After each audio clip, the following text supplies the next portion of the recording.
Yo!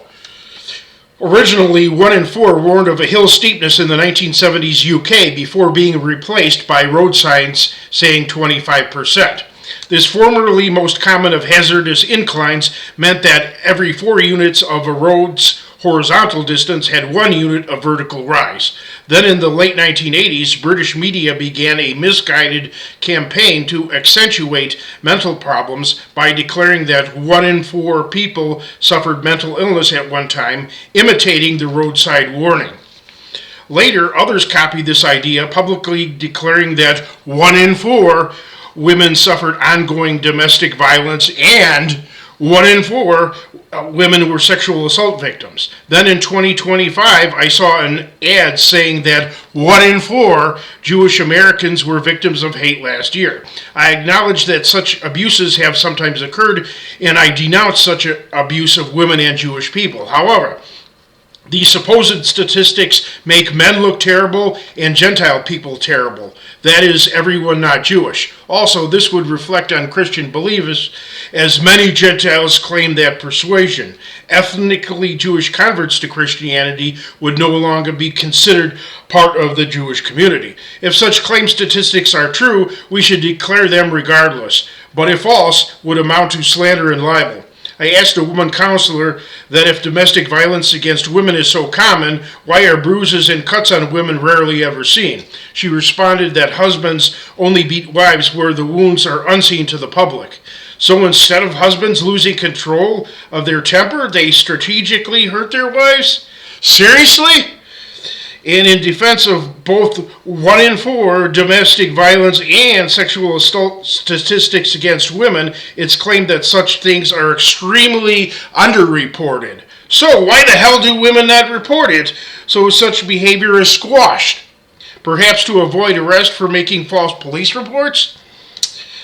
In addition, my further research has found claims that 1 in 4 black and Hispanic workers in the U.S. report having been discriminated against at work in the past year, and that 1 in 4 people have experienced sexual abuse as a child. Again, I denounce such abuse. Report it. However, consider the odds against these statistics being true, knowing that all these others claim the exact same thing. Undoubtedly misguided propaganda. It's been said if you tell a lie big enough and simple enough and tell it frequently enough, people will believe it. Now, being a hate victim is not just being called names on the internet.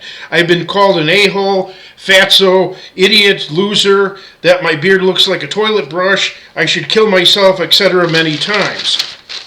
I just have to take it like a man. And whenever somebody dumps trash near my apartment or in the borough, I must not take it personally. Likewise, if a Jewish man is called Jew boy, people say his nose is too big, he faces offensive or vulgar remarks, or sees a swastika painted on a bridge or a public trash bin 5 blocks away, he must not be a crybaby. What makes this particular 1 in 4 claim especially unbelievable is it can be mighty hard to tell the difference between Jewish persons and Gentile whites. That's because they share the same skin color, and Jews can also have blue eyes and blonde or red hair too. And some of us Gentiles have bigger noses than some Jews. Unless you walk around in traditional Orthodox Jewish garb or blare your Jewish heritage to the public, incidents of hate should be very rare. True cases of being a hate victim include being punched in the face just for your race, religion, or ethnicity, having derogatory graffiti sprayed on your private home or synagogue, or something far worse. And again, report unacceptable behavior to help squash it. However, Gentiles, whites, and men should be deemed innocent until proven guilty of every 1 in 4 statistic, as everyone is in a law court. Otherwise, you create animosity and mistreatment toward groups unfairly labeled mass oppressors. An example would be non-oppressors being forced to pay unearned reparations to non-victims or being guilt-tripped into doing so. Another is false accusations against men and pushing them into inferior status. It's been said that the most universal behavior of sociopaths is the pity play. Feeling sorry for them causes us to drop our guard so they can abuse us. And false victim mentality leads to avoiding personal responsibility and ignoring personal sins. The second major problem is that inflated statistics rip attention away from truly victimized groups. Consider that anyone who prank 911 calls police to report a pretend armed kidnapping is liable for criminal prosecution. That's because there could be emergencies elsewhere, and it removes manpower from true problems, leaving them undefended. So likewise, anyone who spreads a 1 in 4 lie should be liable. And consider Aesop's fable, The Boy Who Cried Wolf. In it, a shepherd boy repeatedly tricks villagers into thinking that wolves are attacking his flock. After numerous false alarms, the villagers no longer believe him when he raises a true alarm.